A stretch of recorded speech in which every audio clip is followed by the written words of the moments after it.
My dear friends, it's a joy to see you today. मेरे अनमोल मित्रों, आज आपके साथ मुखातिब होना बड़ा आनंद की बात है। What a great joy to continue this series, Meditation of the Cross. ये कितना आनंद की बात है कि हम सलीब के ऊपर मनन करने चले आ रहे हैं। Just like Jesus was teaching the disciples in every place about many things, ठीक उसी तरह जिस तरह से यीशु अपने चेलों को कई जगह में कई तरह का शिक्षा दिए थे। isn't it wonderful that you are being a part of one of those disciples? कि ये बड़ा बेहतरीन बात नहीं है, आप प्रभु यीशु का चेलों में से एक चेले हैं। Literally, Jesus is teaching us in every place about all things just like the disciples. सचमुच जैसे यीशु ने अपने चेलों को सिखलाया था, हमें भी उसी तरह से सिखला रहे हैं। Come walk with him. आइए आप उनके साथ चलें। He's talking straight to us. वो सीधे हमसे बातें कर रहे हैं। Open your heart. अपना दिल को खोलें And he will reveal about why he went to the cross for us. और वो हमें प्रकाशित करेंगे क्यों हमारे लिए क्रूस पे चढ़ गए थे। What he won on the cross for us. क्रूस में हमारे लिए किस बात का जीत उन्होंने हासिल किया था। He will open our eyes to see him and to know about him. वो हमारी आंखों को खोलेंगे ताकि हम उनको देख सके और उनको जान सकें। Through this, you're becoming closer and closer to Jesus. इसके माध्यम से यीशु के आप करीब और करीब होते आ रहे हैं। Oh, your life is transformed. आपका जीवन बदलने वाला है। Enjoy this journey every day with our family, my friends. मेरे मित्रों, ये यात्रा हर रोज हमारे परिवार के साथ आप करते चले जाएं। Shall we together open our heart to Jesus and ask him to speak to us today? आइए एक साथ मिलके अपना दिल को खोले और यीशु से कहे ताकि हमसे वो बातें करेगा। Loving Lord, just like you made the disciples sit down and you talk to them freely, प्रेमी पिता, जिस तरह से आपने चेलों को बैठा के उनके साथ बड़ा खुलकर बातें किया था, speak to us, Lord. हमारे साथ भी बातें करें। Lord, speak freely. पिता, खुलकर हमसे बात करें। Enjoy this moment in communication with us. हमारे साथ ये बात करने का आप आनंद उठाएं। We throw away everything else, Lord, हमारे जीवन के सारे अनावश्यक बातों को हम फेंक डालते हैं। and we simply sit at the feet of Jesus wanting to know about him. बस हम यीशु के चरणों में बैठ के यीशु के बारे में और जानना चाहेंगे। Tell us about you. आपने बारे में हमें सिखलाएं। Fill us with you. अपने आप से हमें भर डालें। Keep us one with you, Lord, आपके साथ हमें एक रखें। and help us experience your wonders in our life. हमारी मदद करें ताकि हमारे जीवन में आपके आश्चर्य कर्म को हम देख सकें। Thank you, Lord, for great things are coming upon your people धन्यवाद प्रभु, आपके बच्चों के जीवन में महान काम होने वाला है as they walk with you. जैसे वो आपके साथ साथ चलने लगते हैं। In Jesus' name, यीशु के नाम से amen. आमीन। The Spirit of God is among us, my friends. मेरे मित्रों, परमेश्वर की आत्मा हमारे साथ हैं। These are not words from a paper, ये कोई कागज में लिखी हुई बात नहीं है, but these words that Jesus is teaching us are the Spirit and life. लेकिन ये वचन जो प्रभु यीशु हमें सिखला रहे हैं वो जीवन है और आत्मा है, And it is entering into our heart and transforming us. और हमारे दिल में प्रवेश करके हमें बदल रहा है। What a great joy it is to know about Jesus. यीशु के बारे में जानना कितना महान आनंद की बात है।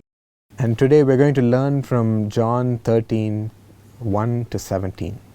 आज हम यूहन्ना 13, 1 से 17 पे मनन करने वाले हैं। There Jesus teaches us something unique about him.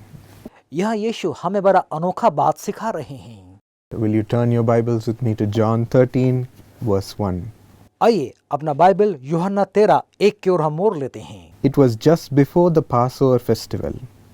फसह के पर्व के पहले Jesus knew that the hour had come for him to leave this world and to go to the Father. जब यीशु ने जान लिया कि मेरी वो घड़ी आ पहुंची कि जगत को छोड़ के मैं पिता के पास जाने वाला हूँ। Having loved his own who were in the world, he loved them to the end. तो अपने लोगों से जो जगत में था, जैसा प्रेम वो रखता था, अंत तक वैसा ही प्रेम रखता गया। What a beautiful line this is. ये कितना सुंदर वचन है। He loved his people in the world. वो इस जगत में अपने लोगों से बहुत प्रेम किया, He loved them to the very end.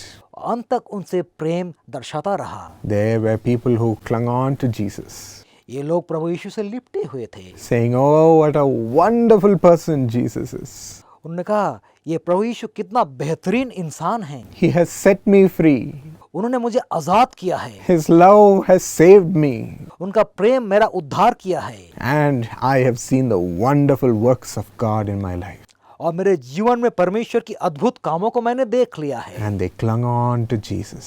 उन्होंने यीशु के साथ लिपटे रहे। Today, you and I, let us also become one of Jesus' people आइए आप और हम आज हम यीशु के एक लोग बन जाएं, so that he can love his own, ताकि अपने लोगों से वो मोहब्बत कर सके, pour all his love upon you, अपना पूरा प्रेम आप पे लुटा सके and make you experience the joy of heaven.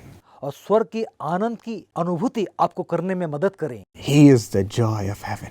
वो स्वर्ग की आनंद है। Many people sadly were too busy for experiencing Jesus, ये बड़ा दुख की बात है, जो लोग बहुत व्यस्त हैं मगर यीशु का आनंद नहीं ले पा रहे हैं, busy chasing their power, अपने सामर्थ के पीछे भाग रहे हैं, busy chasing a name for themselves, अपने आप के लिए एक नाम शोहरत कमाने के लिए व्यस्त हो गए हैं, busy chasing money and possessions for themselves. अपने आप के लिए पैसा और पद के लिए दौड़ भाग कर रहे हैं। They didn't have time to listen to Jesus. उनके पास यीशु को सुनने के लिए समय नहीं है। They couldn't take in what he was giving, यीशु जो दे रहे थे उसको ग्रहण नहीं कर सके, even though they were right there among all the people who Jesus was talking to. हालांकि यीशु जिन लोगों से बात कर रहे थे उनके बीच वो भी शामिल थे। Let us never be like that. हमें उनके समान बिल्कुल नहीं बनना है। Please keep me as one of your own, Lord. हे प्रभु, कृपया आपके अपनों में से मुझे संभाल कर रखें। And Jesus will carry you as his child. और यीशु अपने संतान होने के नाते आपको ले चलेंगे। What a great word this is. ये कितना बेहतरीन वचन है ना? He will love you to the end. वो अंत तक आपसे प्रेम करता रहेगा। And this love will never fade or change. उनका प्रेम की कभी कमी नहीं होगा, कभी बदलेगा नहीं। That's the greatness of the love of Jesus. ये यीशु का प्रेम का महत्व है।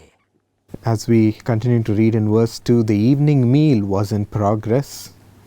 हम वचन 2 पढ़ेंगे। शाम का भोजन होने ही वाला था And the devil had already prompted Judas, the son of Simon Iscariot, to betray Jesus. जब शैतान ने शामून के पुत्र यहूदा इस्करियोती के मन में ये डाल चुका था कि उसे पकड़वा दे। Jesus knew that the Father had put all things under his power and that he had come from God and was returning to God. यीशु ने ये जानकर कि पिता ने सब कुछ मेरे हाथ में कर दिया है और मैं परमेश्वर के पास से आया हूँ और परमेश्वर के पास जाता हूँ। So he got up from the meal, took off his outer clothing and wrapped a towel around his waist. सो उन्होंने भोजन पट से उठकर अपने ऊपरी कपड़े उतार दिए और अंगोछा लेकर कमर बांधी। After that he poured water into a basin उसके बाद बर्तन में उन्होंने पानी डाला and began to wash his disciples' feet, drying them with the towel that was wrapped around him. और पांव धोने और जिस अंगोछे से उसके कमर बांधी थी उससे उनका पैरों को पोंछने लगा। It's interesting what is written here in verse 3. वचन 3 में बड़ा दिलचस्प बात लिखा हुआ है। Jesus knew that the Father had put all things under his power. यीशु को पता चल गया कि पिता सारा बात उनके हाथ में रखे हैं। That's the thought that came to him. वही सोच उनके मन में आया। God had put all things under his authority and power. परमेश्वर ने सारी बात यीशु के सामर्थ के अधिकार के नीचे रख दिया था। But look at the next verse and the next thing he does after that. लेकिन उसके बाद अगला काम वो जो करते जरा देखें आप। After that thought, that power was in him had come. वो सोच जो उनके पास सामर्थ आ गया, वो सोच आने के बाद He got up from the meal and tied a towel around his waist and began to wash his disciples' feet and dried them with the towel. उसके बाद भोजन पर से उठकर अपने ऊपरी कपड़े उतार दिए और अंगोछा लेकर अपनी कमर बांधी और अपने सारे चेलों का पैर धुलाने लगे। Both this thought and his action doesn't make any sense together. उनका दोनों सोच और प्रतिक्रिया जो है वो बड़ा अजीब, उसका अनोखा मिलन है। Why would a person with all great power then bend down humbly and wash another person's feet? ऐसा कौन सा इंसान है जिसके पास इतना सामर्थ होगा वो झुक के कोई और व्यक्ति का पैर धुला देगा? Because this is how you show your power in this world. क्योंकि उन्होंने ये दिखलाया, इस तरह से अपना सामर्थ इस दुनिया में आपको दर्शाना है। This is what Jesus expects you to do with all power that he gives you also as his child. उनके संतान होने के नाते यीशु जो सामर्थ आपको देते हैं, यीशु आपसे इसी तरह का बर्ताव का उम्मीद करते हैं। Humble yourself and serve others. खुद को झुकाए और औरों का सेवा करे। In Matthew 20:26-28, we read an incident. मत्ती 20:26 से 28 तक हम एक बात को देख लेते हैं। A mother says, "Make my children James and John as great people sitting next to you in heaven." एक माँ ने कहा, मेरा बेटा यूहन्ना और याकूब को अपने बाजू में बैठाए और स्वर्ग में उनको महान बना दें। Give them a great name right next to you. उनको आपके बाजू में एक महान नाम दे। But Jesus explains here in verse 26. लेकिन वचन 26 में यीशु इस तरह से बयान करते हैं, Whoever wants to become great among you must be your servant. उन्होंने कहा, परंतु जो कोई तुम में से बड़ा होना चाहे वो तुम्हारा सेवक बन जाए। Whoever wants to be first must be your slave. जो कोई तुम में प्रधान होना चाहे वो तुम्हारा दास बने। The Son of Man did not come to be served, but to serve. जैसे मनुष्य का पुत्र इसलिए नहीं आया कि सेवा टहल की जाए, परंतु इसलिए आया कि अपने आप सेवा टहल करने लगे And to give his life as a ransom for many. और बहुतों की छुड़ौती के लिए अपना प्राण दे दें। Whoever wants to become great should become a servant जो भी प्रधान बनना चाहेगा उसको दास बनना पड़ेगा and serve people औरों का सेवा करना पड़ेगा, with humility, विनम्रता के साथ, not with great pride, बहुत घमंड के साथ नहीं। saying you are all under me because God has given me power. ऐसा नहीं कि हमें कहना है कि आप सब मेरे नीचे हो क्योंकि परमेश्वर ने मुझे सामर्थ दिया है, But with the attitude that a person like Mother Teresa had. लेकिन जिस तरह का वर्ताव माता टेरेसा के पास था वैसा ही वर्ताव हमारे जीवन में होना चाहिए। With the attitude that Billy Graham, the great servant of God, had. महान परमेश्वर का सेवक बिली ग्राहम के पास जिस तरह का वर्ताव था, हमें भी वैसा ही वर्ताव करना है। To continue to run and run and run to serve others, to bring them to Jesus. ताकि लगातार हम दौड़ते चले जाएं, औरों का सेवा करते चले जाएं ताकि उनको प्रभु यीशु की ओर ला सकें। Humbling yourself to serve others is not easy. खुद को औरों के सामने झुका के उनका सेवा करना बड़ा आसान बात नहीं है। There are so many things that bring ego into a person. कई बात हमारे मन में जो है घमंड लाता है, But pushing all other things away. लेकिन हर एक बात को आप त्याग के When you are filled with Jesus, जब यीशु से भरपूर हो जाते हैं, only then you are able to humbly serve with His love and compassion.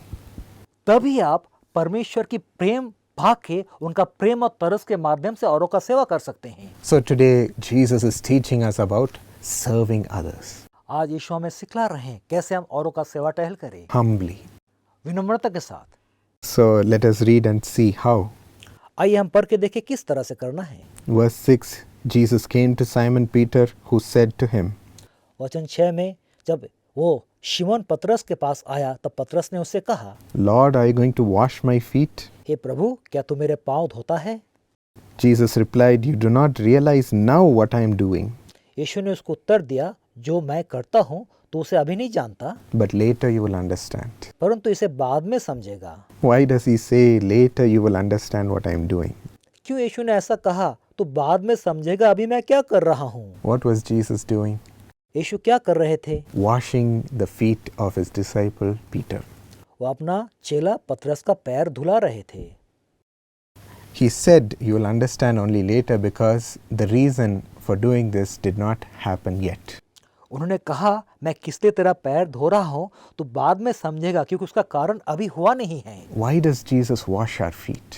यीशु क्यों हमारा पैर को धोते हैं? Firstly, in 1 John 1:7, पहली बात पहला यूहन्ना 1:7 में लिखा है, the verse says, The blood of Jesus purifies us and cleanses us from all sin. ये वचन ऐसा कहता है, प्रभु यीशु का लहू हमें सब पापों से शुद्ध करता है। He washes us with his blood वो अपने लहू से हमें शुद्ध करते हैं to cleanse us from all sin, ताकि हमारे सारी गुनाह से हम शुद्ध हो जाएं। to purify us. हमें शुद्ध करने के लिए First, he washes us with his blood. पहली बात अपने लहू से हमें शुद्ध करते हैं। Only through this we are able to come in union with Jesus. केवल इसी के माध्यम से हम यीशु के साथ एक हो सकते हैं। Only through this we are able to connect with Jesus. केवल इसी के माध्यम से हम यीशु के साथ जुड़ सकते हैं। Without His blood, the shedding and the washing of the blood of Jesus, we are far away from God. बिना प्रभु यीशु के लहू के हम परमेश्वर से बहुत दूर हैं। We are unconnected. हम उनके साथ जुड़ते नहीं हैं। And once we become connected with Jesus, एक बार हम यीशु से जुड़ जाते हैं, secondly, what does He do? दूसरी बात वो हमारे लिए क्या करते हैं? John 7:38-39, Jesus is talking. यूहन्ना 7:38 और 39 में यीशु ऐसा बात करते हैं, Whoever believes in me, as the scripture has said, rivers of living water will flow from within them. जो मुझ पर विश्वास करेगा, जैसा पवित्र शास्त्र में आया है, उसके हृदय में से जीवन जल की नदियां बह निकलेगी। By this he meant the Spirit whom those who believed in him were later to receive. उसने ये वचन उस आत्मा के विषय में कहा जिसे उस पर विश्वास करने वाले पाने वाले थे। Up to that time the Spirit had not been given since Jesus had not yet been glorified. क्योंकि यीशु को महिमा नहीं मिला था, इसलिए पवित्र आत्मा तब उतरे नहीं थे। So after the washing of blood and being connected with Jesus, यीशु के लहू के माध्यम से धोने के बाद जब हम उनसे जुड़ जाते हैं, the rivers of living water wash you. जीवन जल की नदियां आपको शुद्ध करती है। What are these rivers? This verse says it is the Spirit of God. ये जीवन जल की नदी क्या है? ये परमेश्वर का आत्मा है। And as this verse says, the Spirit of God was given up on the cross by Jesus for the Spirit to fill each and every one of us. जिसे वचन कहता है, परमेश्वर की आत्मा प्रभु यीशु के क्रूस में जीवन देने के माध्यम से हमारे जीवन में उतर आई थी। And that Spirit of God comes as rivers of living water to strengthen us with the life that Christ rose up from the grave with. और वो परमेश्वर की आत्मा जीवन जल की नदिया के समान हमारे जीवन में आता है, और जब प्रभु यीशु मौत से पुनरुत्थित हुए थे, वो सामर्थ्य से हमें भर डालता है। Yes, Jesus said, I am the resurrection and the life. जी हाँ, यीशु ने कहा है, मैं ही पुनरुत्थान और जीवन हूँ। Whoever believes in me shall never perish but have eternal life. जो भी मुझ में विश्वास करता है वो कभी नहीं मरेगा मगर अनंत जीवन पाएगा। Hallelujah. Hallelujah. The life that rose Jesus from the grave. जो जीवन यीशु को मौत से पुनरुत्थित किया था, That same life comes into us through the Spirit of God. परमेश्वर की आत्मा के माध्यम से वही जीवन हमारे जीवन में उतर आता है। And this verse says it flows from within us. और ये वचन कहता है हमारे अंदर से प्रवाहित होने लगता है। Not only reviving us, ना केवल हमें पुनर्जीवित करती है, but it flows from you लेकिन आपके अंदर से प्रवाहित होती है। into all people whom you serve. जिन लोगों का आप सेवा करते हैं उनके जीवन में बह जाती है। This is what happens when we also follow Jesus in washing people. ये हमारे जीवन में हमें तभी मिलता है जब हम भी यीशु की तरह लोगों का पैर धो के यीशु के पीछे चल जाते हैं। When the life that we receive from when Jesus washes our feet is transferred to others when we wash their feet. जो जीवन हमें मिलता है प्रभु यीशु हमारे पैर धुलाने के बाद, जब औरों के पैरों को हम धुलाते हैं, उनके जीवन में भी वही जीवन उतर आता है। Life through the Spirit of God. परमेश्वर की आत्मा के माध्यम से जीवन उतर आता है। And we also read in Psalm 23:5, हम भजन संहिता 23:5 में ऐसा पढ़ते हैं, You anoint my head with oil, my cup overflows. तूने मेरा सिर पर तेल मला है, मेरा कटोरा उमड़ रहा है। This anointing of the Spirit of God overflows. ये परमेश्वर की आत्मा का अभिषेक हमारे जीवन में उमड़ जाता है। We get washed in the Spirit हम आत्मा के माध्यम से शुद्ध हो जाते हैं, by the Spirit of God. परमेश्वर की आत्मा के माध्यम से, And it overflows. और ये उमड़ जाता है। This is called anointing. इसी को अभिषेक कहता है। And this is what happened to people who were anointed as kings in the Old Testament. यही बात जो लोग को पुराने नियम में राजा के रूप में अभिषेक किया गया था, उनके जीवन में ऐसा ही हुआ था। Prophet Samuel poured the oil on David's head and it flowed upon him. शमूएल नबी ने दाऊद के सर में अभिषेक तेल डाला, उनके जीवन में पवित्र आत्मा उतर आया। And he received all authority and power from God to become a great king. और एक महान राजा बनने के लिए सारा अधिकार और सामर्थ परमेश्वर से उनको मिल गया। you will also receive such authority to do the great deeds God has planned to do through your life. आपके जीवन में परमेश्वर ने जो महान योजना किए हैं वो काम परमेश्वर के अधिकार के माध्यम से आप भी करेंगे, As He anoints you with the Holy Spirit. जब पवित्र आत्मा से वो आपको अभिषेक करते हैं। This is why the Spirit is so important. इसलिए पवित्र आत्मा इतना महत्वपूर्ण है। So this is how Jesus is going to wash you so that you can wash others. इसी तरह यीशु आपको शुद्ध करेंगे ताकि औरों का पैर भी आप धुला सकें। So get ready for this washing, my friends. मेरे मित्रों, इस तरह का शुद्धता का आप जो है उसके लिए आप तैयार हो जाएं। In verse 8, वचन 8 में लिखा है, Peter responds saying, No, पतरस उससे कहा, नहीं, Lord, you shall never wash my feet. तू मेरे पाँव को कभी नहीं धोएगा। Jesus answered, Unless I wash you, you have no part with me. यीशु ने उससे कहा, यदि मैं तुझे ना धोऊं तो मेरे साथ तेरा कोई भी रिश्ता नहीं। Then Lord, Simon Peter replied, Not just my feet, but my hands and my head as well. शमौन पतरस ने उनसे कहा, हे प्रभु, तब मेरा पाँव ही नहीं वरन मेरा हाथ और सिर भी आप धो दें। Jesus answered, Those who have had a bath need only to wash their feet. यीशु ने उससे कहा, जो नहा चुका है उसे पाँव के सिवा और कुछ धोने का आवश्यकता नहीं है, Their whole body is clean.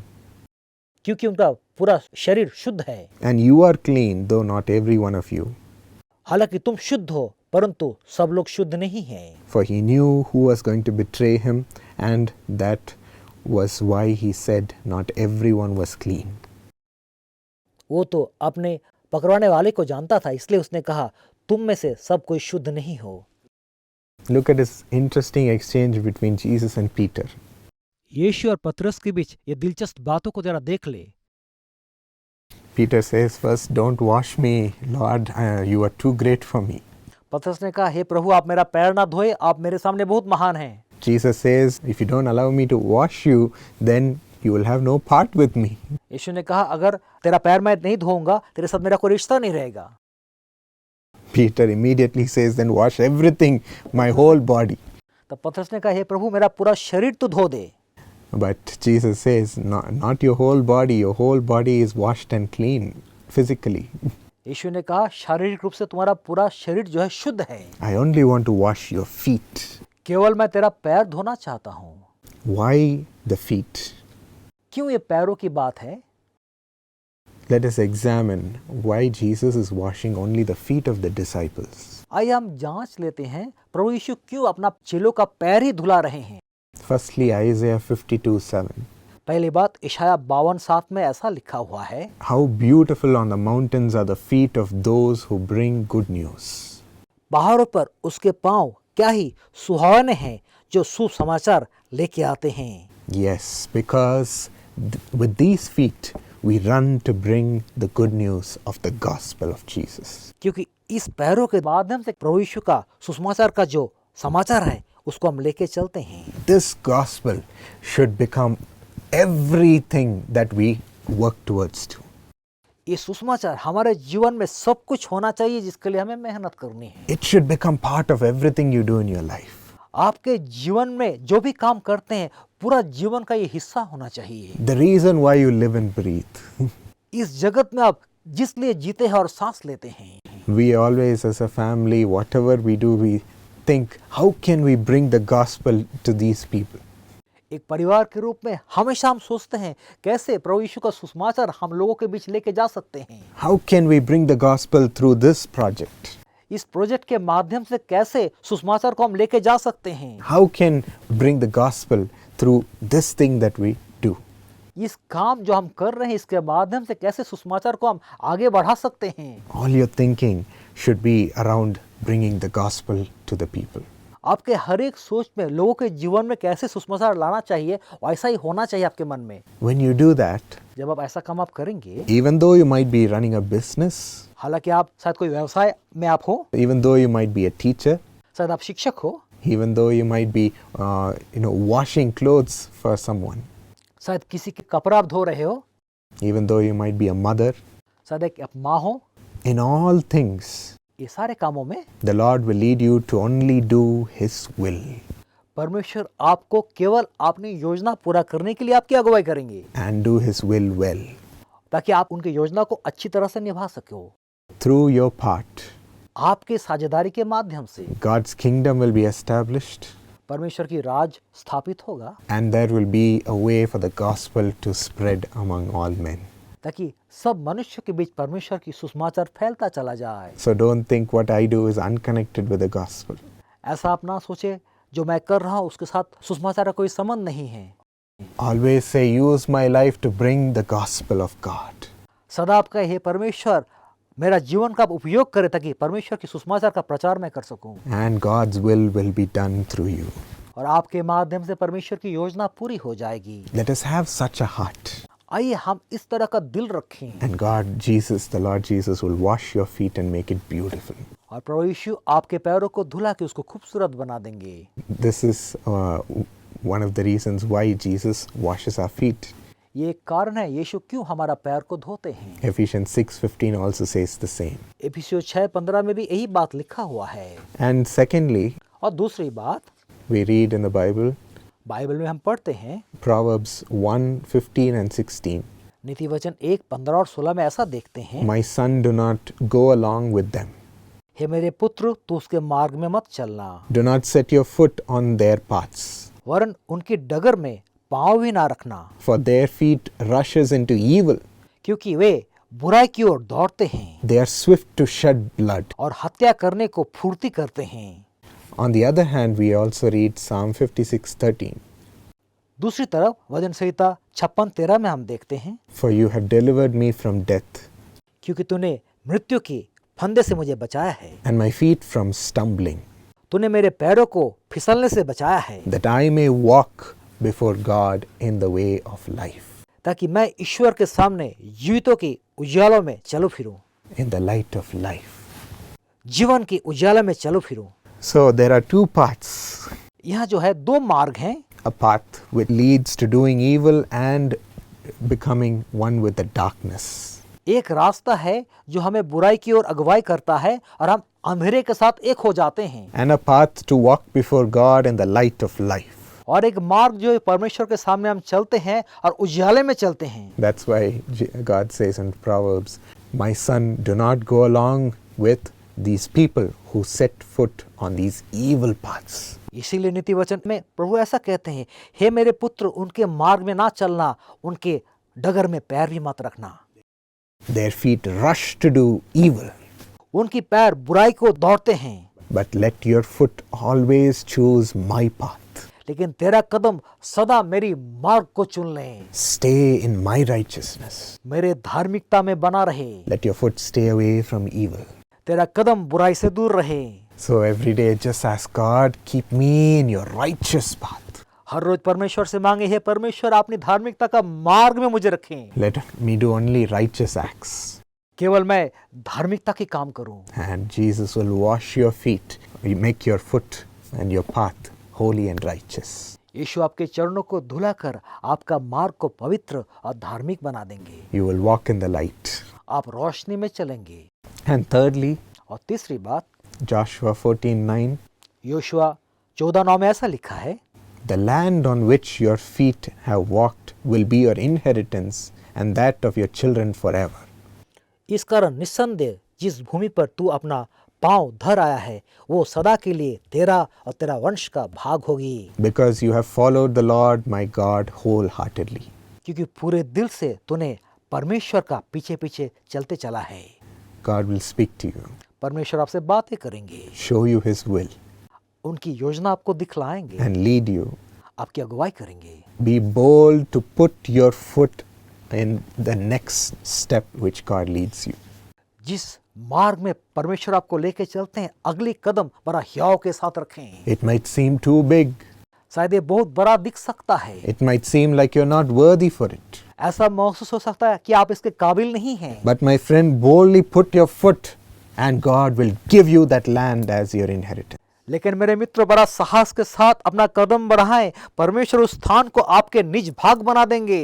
Be careful to listen to what God wants you to do and do it. जो काम परमेश्वर आपसे करवाना चाहते हैं पर सावधानी से सुने और वो काम आप करते चले जाएं। Let that godly fear always be within us. परमेश्वर की डर सदा हमारे साथ बने रहे। Let me do your will, Lord, हे परमेश्वर मैं आपकी योजना को पूरा करूं and help my foot to move forward to accomplish it. मेरी कदमों की आप अगुवाई करें ताकि आगे बढ़ के इसको पूरा कर ले। God is waiting to give you that land. परमेश्वर वो जमीन या वो धरती देने के लिए तैयार हैं। Just be courageous. आप हिम्मत बांधें। He will wash your feet so that you can boldly move forward. वो आपके कदमों को धोएंगे ताकि आप हियाव के साथ आगे बढ़ सको। These are why Jesus washes our feet. यही कारण है, वही है यीशु क्यों हमारा पैर को धोते हैं। You will also wash another person's feet too, for them to move forward in life and accomplish the will of God and bring the gospel of Jesus. आप भी कोई और इंसान का पैर धुलाएंगे ताकि उनके जीवन में परमेश्वर की योजनाओं को पूरा करके प्रभु यीशु के सुसमाचार को उनके जीवन में आप ला सकें। This is why we serve others. इसीलिए हम औरों का सेवा करते हैं। Hallelujah. Hallelujah. It was glorious when we present a person so clean before God. ये बड़ा महिमा की बात है जब कोई व्यक्ति को परमेश्वर के सामने बड़ा शुद्धता से हम पेश करते हैं। He will be so pleased concerning us. वो हमारे ऊपर बहुत ही प्रसन्न हो जाएंगे। In verse 12, वचन 12 में ऐसा लिखा हुआ है, when he had finished washing their feet, he put on his clothes and returned to his place. जब वो उसके पैरों को धो चुका और अपने कपड़े पहनकर फिर बैठ गया, Do you understand what I have done for you? He asked them. तो उसने कहा, क्या तुम समझे कि मैंने तुम्हारे साथ क्या किया है? You called me teacher and Lord, and rightly so, for that is what I am. तुम मुझे गुरु और प्रभु कहते हो और ठीक ही कहते हो क्योंकि मैं वही हूँ। Now that I, your Lord and teacher, have washed your feet, you also should wash another's feet. यदि मैं प्रभु और गुरु होकर तुम्हारे पांव धोए तो तुम्हें भी एक दूसरे के साथ ऐसा ही करना चाहिए। I have set you an example that you should do as I have done for you. क्योंकि मैंने तुम्हें नमूना दिखा दिया है कि जैसा मैंने तुम्हारे साथ किया है तुम भी वैसा ही औरों के साथ करो। So he says, even though you call me teacher and Lord, I have washed your feet. प्रभु यीशु ने कहा, हालांकि तुम मुझे प्रभु और गुरु कहते हो लेकिन मैंने तुम्हारा पैरों को धोया है। Just do as I do. जैसे मैंने किया तुम भी ऐसा करो। To whom do we wash? Whose feet do we wash?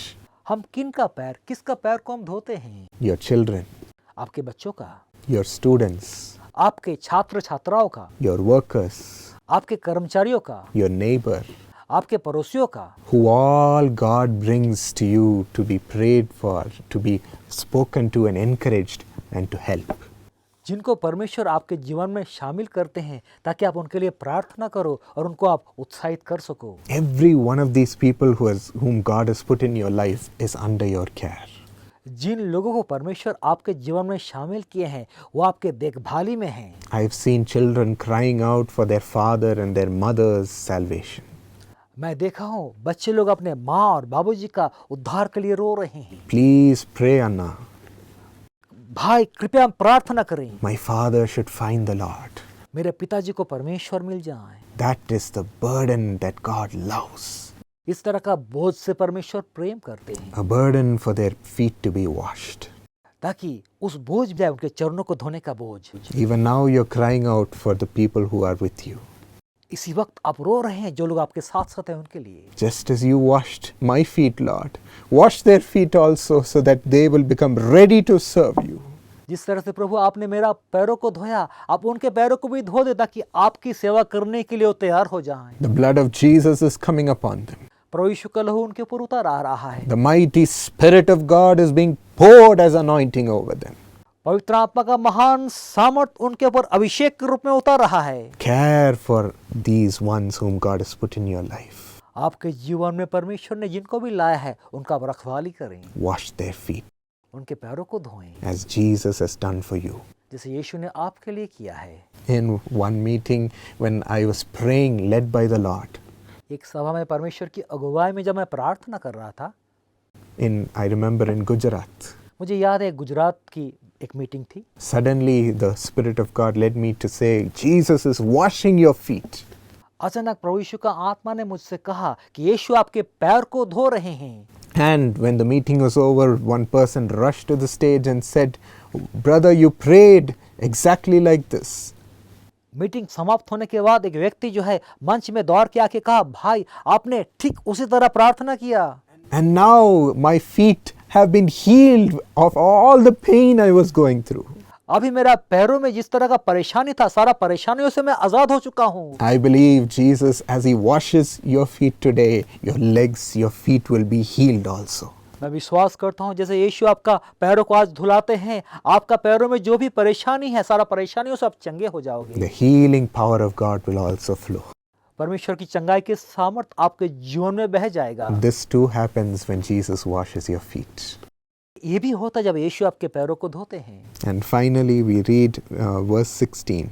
और अंत में हम वचन 16 पढ़ते हैं। Very truly I tell you, no servant is greater than his master, मैं तुमसे सच सच कहता हूँ, दास अपने स्वामी से बड़ा नहीं, nor is a messenger greater than the one who sent him.